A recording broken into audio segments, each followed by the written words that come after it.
D4 news देख रहे तमाम दोस्तों को दीपक भंडारी का नमस्कार। कोरोना का प्रकोप धीरे धीरे थमने लगा है, लेकिन एक अजीब समस्या उन लोगों को आने लगी है जो कोरोना से ठीक होकर घर को जा चुके हैं।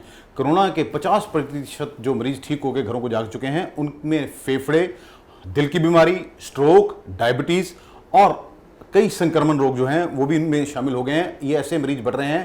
ये मरीज क्यों बढ़ रहे हैं, ये भी डॉक्टरों के लिए चिंता का विषय बना हुआ है। कुछ लोगों ने स्ट्रेस ले लिया है, कुछ लोगों को ये भी होने लगा है कि उनको कोरोना दोबारा होगा या नहीं। कुछ ऐसी बातें भी सुनने को मिल रही हैं कि कोरोना की अभी लहर और आएगी। इससे भी लोग काफ़ी जो हैं चिंतित हैं।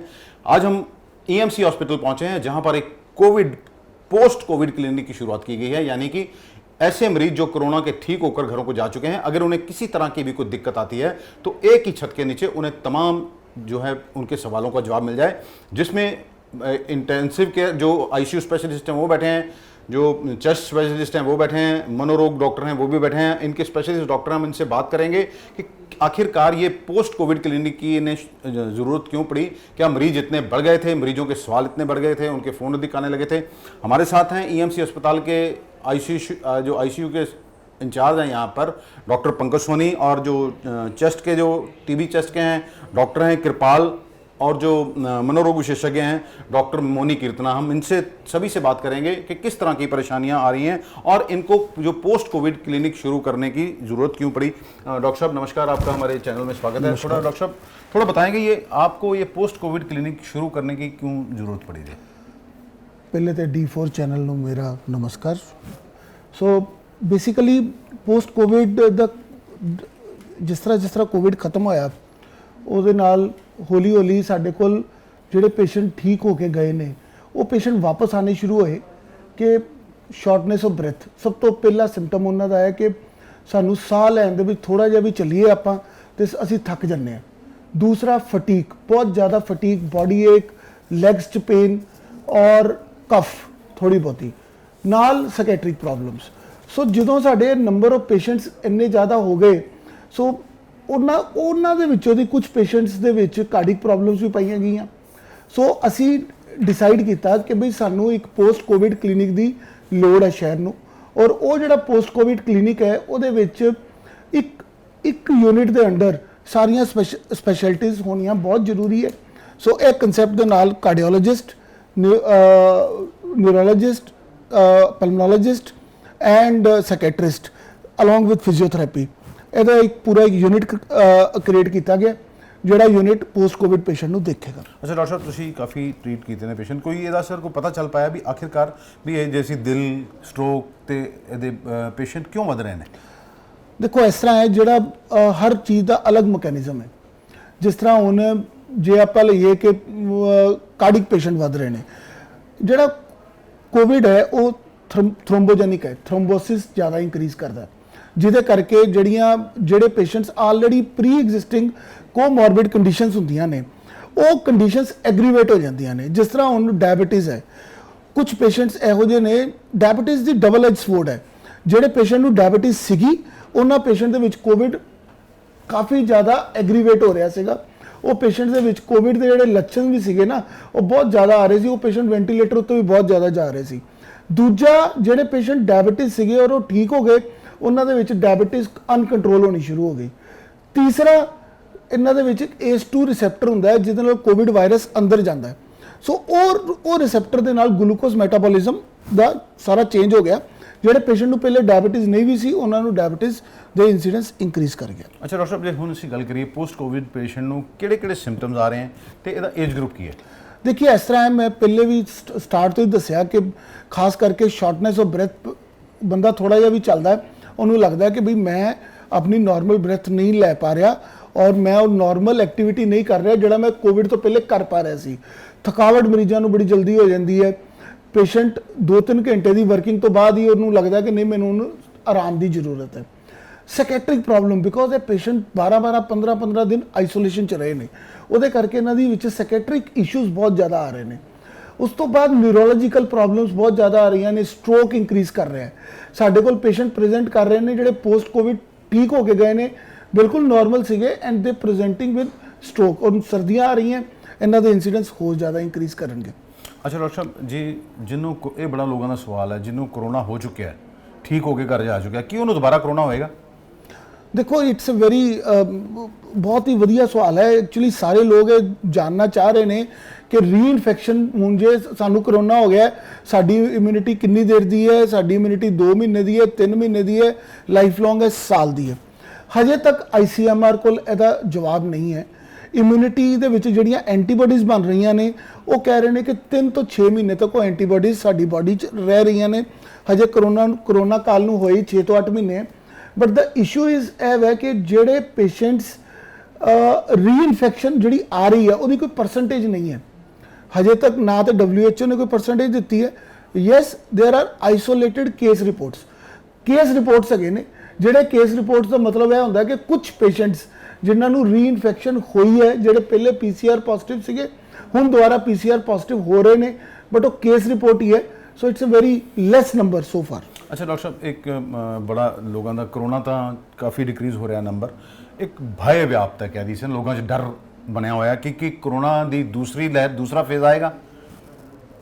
देखिए I am not a epidemiologist but एक मेडिसिन 'ਚ ਇੱਕ वर्ड ਕਿਹਾ ਜਾਂਦਾ ਹੈ ਕਿ यू कैनॉट बीट स्टैटिस्टिक्स ਤੁਸੀਂ स्टैटिस्टिक्स ਨੂੰ बीट नहीं कर सकते so basically what is happening in Europe right now Europe ਦੇ ਵਿੱਚ France Germany UK Poland Switzerland ਇਹ ਜਿੰਨੀਆਂ ਵੀ ਸਾਰੀਆਂ ਦੀਆਂ ਸਾਰੀਆਂ ਕੰਟਰੀਜ਼ ਹੈ ਇਹ ਸਾਰੀਆਂ ਕੰਟਰੀਜ਼ 'ਚ ਸੈਕੰਡ ਲੇਅਰ ਆ ਚੁੱਕੀ ਹੈ ਹੁਣ ਅੱਜ ਦੀ ਡੇਟ 'ਚ ਫਰਾਂਸ ਦੇ ਵਿੱਚ 36000 ਕੇਸ ਆ ਰਹੇ ਨੇ ਜਿਹੜੇ ਕਿ ਫਸਟ ਵੇਵ ਦੇ ਵਿੱਚ ਉਹਨਾਂ ਦੇ 10-15000 ਪਰ ਡੇ ਕੇਸਿਸ ਸੀਗੇ ਅੱਜ ਦੀ ਡੇਟ 'ਚ ਕੱਲ ਦਾ ਜਿਹੜਾ ਡਾਟਾ ਹੈ ਉਹਨਾਂ ਦੇ 36000 ਕੇਸ ਨੇ UK ਦੇ ਵਿੱਚ ਕੱਲ 24000 ਕੇਸ ਨੇ ਮੈਂ ਡਰਾਣਾ ਨਹੀਂ ਚਾਹ ਰਿਹਾ ਬਟ ਆਪਾਂ ਸਟੈਟਿਸਟਿਕ ਨੂੰ ਸ਼ਾਇਦ ਬੀਟ ਨਹੀਂ ਕਰ ਪਾਵਾਂਗੇ but let's hope for the best ਕਿ ਲਾਈਕ ਸਾਡੇ ਤੇ ਸੈਕੰਡ ਵੇਵ ਨਾ ਆਵੇ ਅਸੀਂ ਤਾਂ ਸਾਰੇ ਇਹੋ ਉਮੀਦ ਕਰਾਂਗੇ ਕਿ ਸੈਕੰਡ ਵੇਵ ਨਾ ਆਵੇ ਨਹੀਂ ਕਿ ਡਾਕਟਰ ਲੋਕਾਂ ਦਾ ਸਵਾਲ ਹੈ ਬੜਾ ਕੀ ਸਾਨੂੰ ਕੋਰੋਨਾ ਦੇ ਨਾਲ ਜੀਣਾ ਪਏਗਾ ਹੁਣ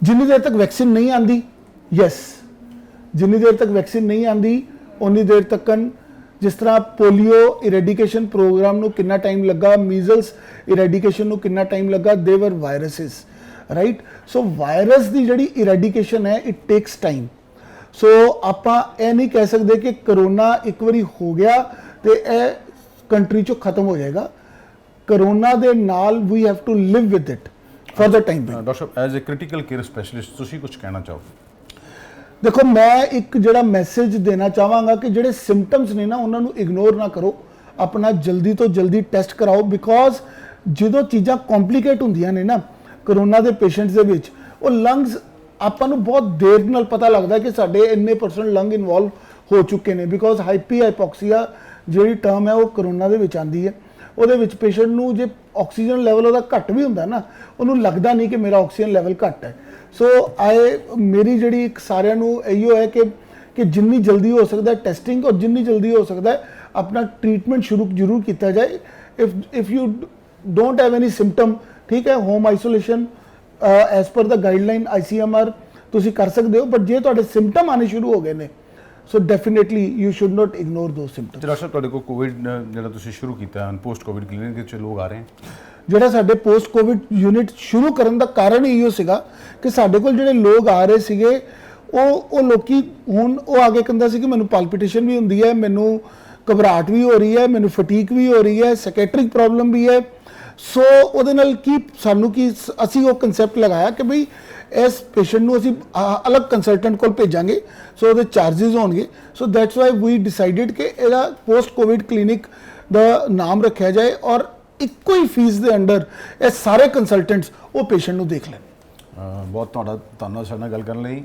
हमारे साथ हैं डॉक्टर कृपाल जो चेस्ट स्पेशलिस्ट हैं EMC अस्पताल के इनसे बात करते हैं कि आखिरकार जो मरीजों को सांस की तकलीफ क्यों हो रही है जो कोरोना के मरीज ठीक हो जाते हैं उनको भी बाद में सांस की तकलीफ की होती है ये भी जो है ये पोस्ट कोविड क्लिनिक का हिस्सा है सत श्री अकाल डॉक्टर साहब थोड़ा सारे चैनल स्वागत है जी सत श्री अकाल डॉक्टर साहब थोड़ा दसना भी है साह दे मरीज क्यों बढ़ते हैं ਬੇਸਿਕਲੀ ਕਰੋਨਾ ਹੋਣ ਤੋਂ ਬਾਅਦ ਪੇਸ਼ੈਂਟ ਦੇ ਲੰਗਸ ਕਾਫੀ ਵੀਕ ਹੋ ਜਾਂਦੇ ਨੇ ਉਹਨਾਂ 'ਚ ਫਾਈਬਰੋਸਿਸ ਹੋਣੀ ਸ਼ੁਰੂ ਹੋ ਜਾਂਦੀ ਹੈ ਜਿਹਦੇ ਕਰਕੇ ਸਾਹ ਦੀ ਪ੍ਰੋਬਲਮ ਪੇਸ਼ੈਂਟ ਥੋੜਾ ਜਿਹਾ ਵੀ ਚੱਲੇਗਾ ਤਾਂ ਉਹਨੂੰ ਸਾਹ ਦੀ ਤਕਲੀਫ ਬਹੁਤ ਜ਼ਿਆਦਾ ਆਏਗੀ ਠੀਕ ਹੈ ਉਹਦੇ ਨਾਲ ਫਿਰ ਵੀਕਨੈਸ ਇੰਨੀ ਕੁ ਹੁੰਦੀ ਹੈ ਪਲੱਸ ਖਾਂਸੀ ਕਦੇ ਨਾ ਕਦੇ ਆਉਂਦੀ ਹੈ ਨਾਲ ਉਹਦੇ ਵਿੱਚ ਠੀਕ ਹੈ, ਪੇਸ਼ੈਂਟ ਦੀ ਇੱਕੋ ਕੰਪਲੇਂਟ ਹੁੰਦੀ ਹੈ ਥੋੜਾ ਜਿਹਾ ਚੱਲਣ ਤੇ ਵੀ ਸਾਹ ਜਿਹੜਾ ਬਹੁਤ ਜ਼ਿਆਦਾ ਚੜ ਜਾਂਦਾ ਕਿ ਨਾ ਉਹ ਪੌੜੀਆਂ ਚੜ ਸਕਦੇ ਆ, ਨਾ 100 ਮੀਟਰ ਤੱਕ ਵੀ ਚੱਲਣ ਤੇ ਵੀ ਬਹੁਤ ਜ਼ਿਆਦਾ ਤਕਲੀਫ ਹੁੰਦੀ ਹੈ।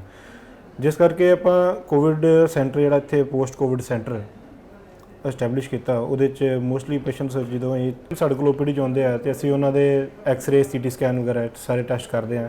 ਪਲੱਸ ਅਸੀਂ ਇੱਕ ਪਲਮਨਰੀ ਫੰਕਸ਼ਨ ਟੈਸਟ ਸਪਾਇਰੋਮੀਟਰੀ ਕਹਿੰਦੇ ਹਾਂ, ਜਿਹਦੇ ਵਿੱਚ ਅਸੀਂ ਲੰਗਸ ਦੇ ਵਿੱਚ ਕਿੰਨੀ ਕੈਪੇਬਿਲਿਟੀ ਹੈਗੀ ਹੈ, ਉਹਦੇ ਵਿੱਚ ਰਿਵਰਸਿਬਿਲਿਟੀ, ਕਿਉਂਕਿ ਇਸ ਜਦੋਂ ਫਾਈਬਰੋਸਿਸ ਹੋ ਜਾਂਦਾ ਔਰ ਇਰਰਿਵਰਸਿਬਲ ਡਿਜ਼ੀਜ਼ ਹੋ ਜਾਂਦੀ ਹੈ। ਅੱਛਾ ਡਾਕਟਰ ਸਾਹਿਬ, ਕਦੀ ਕੋਈ ਇਸ ਤਰ੍ਹਾਂ ਦਾ ਕੇਸ ਆਇਆ ਵੀ ਕਰੋਨਾ ਨੇ ਆਪਣੇ ਲੱਛਣ ਬਦਲ ਲਏ ਹੋਣ? ਤੁਹਾਡੀ ਜਿਹੜੀ ਕੋਵਿਡ ਦੇ ਜਿਹੜੇ ਟੈਸਟ ਕਰਵਾਉਂਦੇ ਆ ਅਸੀਂ, ਚਾਹੇ ਉਹ ਰੈਪਿਡ ਹੈ ਜਾਂ ਉਹ PCR ਹੈ ਜਿਹਨੂੰ ਕਹਿੰਦੇ ਆ, ਉਹ ਰਿਪੋਰਟ ਨੈਗੇਟਿਵ ਆ ਰਹੀ ਹੈ, ਬਟ ਜਦੋਂ ਤੁਸੀਂ ਸੀਟੀ ਕਰਾਉਂਦੇ ਹੋ, ਸੀਟੀ 'ਚ ਉਹਦੇ ਲੰਗਸ ਦੇ ਵਿੱਚ ਇਨਫੈਕਸ਼ਨ ਆਈ ਹੈ। ਕਿਸ ਤਰ੍ਹਾਂ ਦੇ ਕੇਸ ਵੀ ਆਏ ਤੁਹਾਡੇ ਕੋਲ? ਇਸ ਤਰ੍ਹਾਂ ਦੇ ਕਾਫੀ ਕੇਸ ਆਏ ਨੇ ਸਾਡੇ ਕੋਲ, ਕਿਉਂਕਿ ਤੇ ਫਿਰ ਉਹਨੂੰ ਕਿਸ ਤਰ੍ਹਾਂ ਟ੍ਰੀਟ ਕਰਦੇ ਹੋ? ਉਹਨੂੰ ਐਜ਼ ਅਸੀਂ ਸਸਪੈਕਟਡ ਰੱਖ ਕੇ ਟ੍ਰੀਟ ਕਰਦੇ ਹਾਂ, ਕਿਉਂਕਿ ਐਜ਼ ਪਰ ਜੋ ਗਾਈਡਲਾਈਨ ICMR ਦੀ, ਉਹਦੇ ਵਿੱਚ ਵੀ ਕਿਹਾ ਹੋਇਆ ਕਿ ਜੇ ਤੁਹਾਡਾ ਕੋਵਿਡ ਦਾ ਟੈਸਟ ਨੈਗੇਟਿਵ ਹੀ ਹੁੰਦਾ ਤਾਂ ਸੀਟੀ ਦੀ ਜੋ ਪ੍ਰੈਜੈਂਟੇਸ਼ਨ ਹੈਗੀ ਆ ਉਹਦੇ 'ਚ ਜੋ ਹੀਜ਼ਨੈਸ ਹੁੰਦੀ, ਗਰਾਊਂਡ ਗਲਾਸ ਹੀਜ਼ਨੈਸ ਹੈਗੀ ਆ, ਤਾਂ ਐਜ਼ ਉਹਨੂੰ ਕੋਵਿਡ ਮੰਨ ਕੇ ਹੀ ਟ੍ਰੀਟ ਕਰਦੇ ਹਾਂ। ਤੇ ਡਾਕਟਰ ਸਾਹਿਬ, ਕੀ ਇਸ ਤਰ੍ਹਾਂ ਵੀ ਗਲੇ 'ਚੋਂ ਜਿਹੜਾ ਵਾਇਰਸ ਹੈ ਉਹ ਪੇਟ 'ਚ ਵੀ ਜਾ ਰਿਹਾ ਲੋਕਾਂ ਦੇ? ਇਸ ਤਰ੍ਹਾਂ ਦੀ ਕੋਈ ਸਟੱਡੀ ਹੈਗੀ?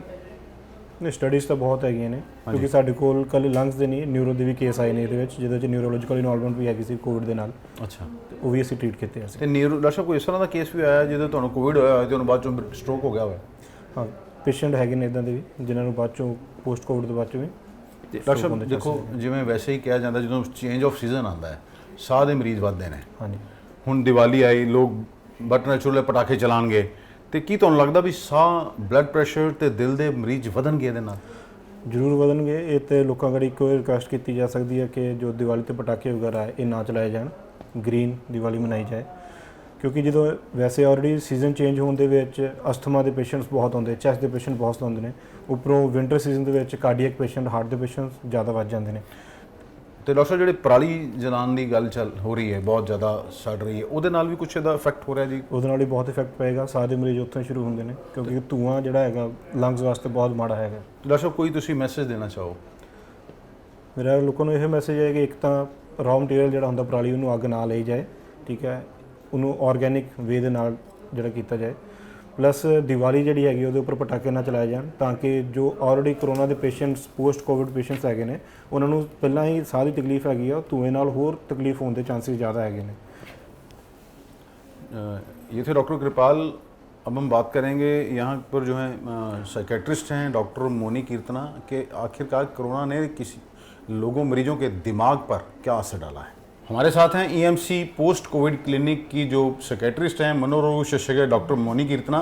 इनसे बात करते हैं कि कोरोना के जो मरीज ठीक होकर जा चुके हैं, आखिरकार उन दिमाग पर क्या असर पड़ा है, वो कैसे, क्या क्या शिकायतें लेकर आ रहे हैं, उनके परिजनों को क्या प्रॉब्लम आ रही है। डॉक्टर साहब नमस्कार जी। नमस्ते जी। डॉक्टर साहब, थोड़ा आपने कोरोना काल में भी पेशेंट देखे हैं, तो अभी आपके पास किस तरह के पेशेंट शिकायत लेकर आ रहे हैं? पहले अभी ज़्यादा पेशेंट्स आ रहे हैं साइकेट्रिक पेशेंट्स को पोस्ट कोरोना से, क्योंकि ये बहुत अनप्रेडिक्टेड सिचुएशन हो गई और अनअवॉइडेबल सिचुएशन भी हो गई। कोई नहीं एक्सपेक्ट कर लिया कोरोना इन्फेक्शन, सो अभी इंसान को ज़्यादा स्ट्रेस हो गई, specially corona positive patients. Complaints, घबराहट ज़्यादा हो रही, उदास है और डर लगते क्या हो सकता, even after corona negative test क्या हो सकता, फियर ऑफ डेथ ज़्यादा होगी। सो ऐसे ज़्यादा पेशेंट्स आ रहे हैं। अच्छा, उनको डर लगने लगा है कि हमें कहीं और बीमारी कोई हो गई तो हमारी मौत ना हो जाए। तो इसके अलावा भी कुछ, जैसे कुछ दिनों तक आइसोलेट रहता है बंदा, अकेला रहता है, उसका भी कारण है जो उसके मानसिक तनाव बढ़ा है, या वो साइकेट्रिक इस तरह के आने, वो थोड़ा बहुत सही है। सी मल्टीपल रीजंस है अभी psychiatric problems post corona virus. एक ही कारण आइसोलेशन 15 दिन 20 दिन, हमको पता नहीं कितने दिन लगेगा रिकवरी के लिए। सो उस दिन तक आइसोलेशन करना पड़ेगी। आइसोलेशन में बहुत स्ट्रेस हो सकते हैं एंड क्वारंटाइन, फैमिली मेम्बर्स के साथ सेपरेशन करना पड़ेगी। और स्टिग्मा, कोरोना पॉजिटिव आ गए तो नेबर्स सब कुछ वो डर लगते, बात नहीं करेंगे। सो सारे factors predispose to stress after corona. And बहुत इम्पॉर्टेंट है, पोस्ट कोरोना के बाद फैमिली मेम्बर्स को भी आ सकते ज़्यादा चांसेस है। सो उनका लॉस भी होती है। So financial difficulties, job difficulties, lifestyle बिल्कुल चेंज हो सकते हैं। सो अडाप्टेशन बहुत मुश्किल होती है, नहीं इसलिए मतलब ज़्यादा लोग इसलिए डरने लगे हैं क्या कि उनकी जॉब चली जाएगी, उनको समाज में भी कुछ केसेस ऐसे आए होंगे आपके पास कि लोग मिलना जुलना बंद कर गए, तो फिर आप उनको कैसे समझाती हैं? आपका रोल, एक साइकेट्रिस्ट का रोल कैसे शुरू होता है? साइकेट्रिस्ट का रोल बहुत इम्पोर्टेंट है। यू कैन, हो गई तो हो गई, वो दोबारा मैं बोल रही हूँ, वो अनप्रेडिक्टेबल सिचुएशन है, लेकिन ह्यूमन बीइंग्स का एक फैक्टर है, हम अडाप्ट कर सकते। कोई भी प्रॉब्लम आ रही है तो adaptation is the major factor for human beings. So हम अडाप्ट कर सकते हैं, इन टेम्पररी सिचुएशन है। कोई भी प्रॉब्लम है तो चल जाएंगे, इम्प्रूवमेंट होती है। एक रिक्वेस्ट है, नॉर्मल लाइफ लीड करना चाहिए। क्या कोई भी कर सकते, नॉर्मल लाइफ लीड करना बस। तो आपके पास कुछ इस तरह की, मतलब बंदे को कहते हैं ना कि ही इज एज्यूमिंग कि मुझे ऐसे हो जाएगा, या मेरी जॉब चली जाएगी, या लोग मुझे मिलना गिलना बंद कर देंगे, इस तरह की लोग शिकायतें लेकर किस तरह की शिकायतें लेकर आ रहे हैं आपके पास? आप अकेली नहीं है, ठीक है, सभी को ये प्रॉब्लम चल रहे है। सो जॉब डिफ़िकल्टी सब कुछ चल रहे है। सो एक बात है, कोई भी अब ज़्यादा सोच रहे, फियर नॉर्मल है इसके लिए, लेकिन आउट ऑफ कंट्रोल चल रहे हैं तो it's important for counselling. Psychiatrist मिलने के लिए बहुत ज़रूर है। You can talk to someone, ठीक है, और सॉल्यूशंस मिल जाएगा कैसे इम्प्रूवमेंट कर सकते। सो सारे सॉल्यूशंस के बाद अब क्या करना, नेक्स्ट स्टेप क्या करना, आप सोच सकते। नहीं, जैसे आपके पास पेशेंट्स आ रहे हैं जिनको ये साइकेट्रिस्ट प्रॉब्लम आ गई है, तो आप उनको कैसे समझाते हैं? पहले डिटेल एवेल्युएशन करना पड़ेगी, वो लोगों को क्या प्रॉब्लम है, वो क्या सोच रहे हैं, बैकग्राउंड क्या है, पुराना साइकेट्रिक प्रॉब्लम है नहीं है। So after evaluation of symptoms हम डिसाइड करेंगे क्या मैनेजमेंट करना, इधर मेडिसिन देना पड़ेगी और काउंसलिंग देने हैं। अच्छा, एक थोड़ा हटके सवाल है। देखिए, कोरोना काल में तो आप कहती हैं डिप्रेशन बढ़ा है, उसके अलावा डिप्रेशन के क्या कारण है? कैसे मरीज किस तरह की डिप्रेशन शिकायतें लेके आते हैं आपके पास? डिप्रेशन मतलब कोरोना इटसेल्फ अ स्ट्रेस है, कि स्ट्रेस के साथ इम्यूनिटी कम हो सकता, कमजोरी होती है। कोरोना डायरेक्टली मन में अफेक्ट कर सकते, डिप्रेशन का चांसेस ज़्यादा है। सो क्या क्या सिम्टम्स आ सकते हैं? लो मूड और एनर्जी, बिल्कुल कोरोना के कारण कमजोरी हो सकता है, और डिप्रेशन के कारण भी कमजोरी ज़्यादा हो सकते, और लॉस ऑफ इंटरेस्ट, किसी को चीज़ में मन नहीं करते। सो नेक्स्ट स्टेप, आगे स्टेप के लिए मन नहीं करते, वो पहला सिम्टम है तो डिप्रेशन। आप हमारे चैनल के माध्यम से क्या संदेश देना चाहती हैं भी किस तरह इस चीज़ से बचा जा सकता है? हाउ स्ट्रेस फ्री कैसे रहा जा सकता है?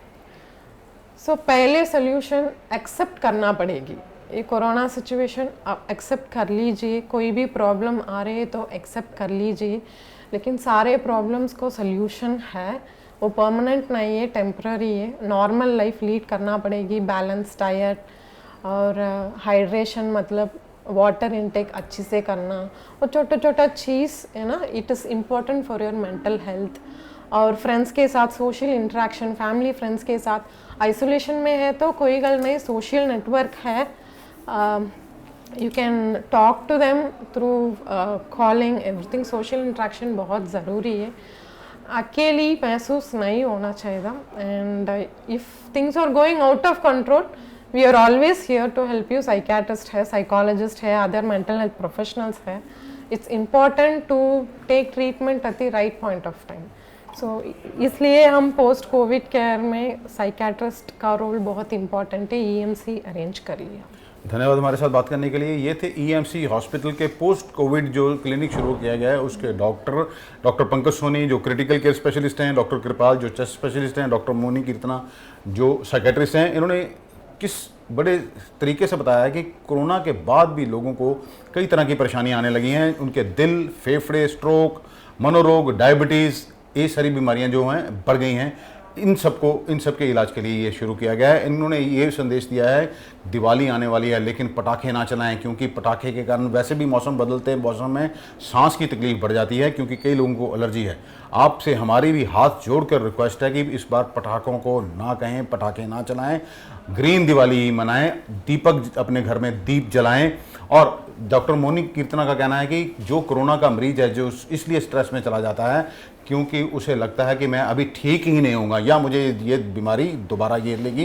पंकज सोनी ने भी बड़े डिटेल्स विस्तार से बताया कि अभी प्रेडिक्ट नहीं किया जा सकता क्या किसी को कोरोना जिसको हो चुका है उसकी एंटीबॉडीज कब तक बनी रहेंगी, उसको दोबारा कोरोना होगा या नहीं, और ये कोरोना की लेयर दोबारा आएगी कि नहीं। उन्होंने ये तो बताया कि फ्रांस में फिर से ये लेयर आ चुकी है और ये पहले से भी खतरनाक आई है, इसलिए हमें खुद को अपना ध्यान रखना है। हमारी भी अपने चैनल के माध्यम से लोगों को यही रिक्वेस्ट है, हमारा यही संदेश है कि अपना ख्याल रखें, तनाव मुक्त रहें, एक्सरसाइज करें और हेल्दी जो है फूड खाएं। अमृतसर से D4U न्यूज़ के लिए दीपक भंडारी की खास रिपोर्ट।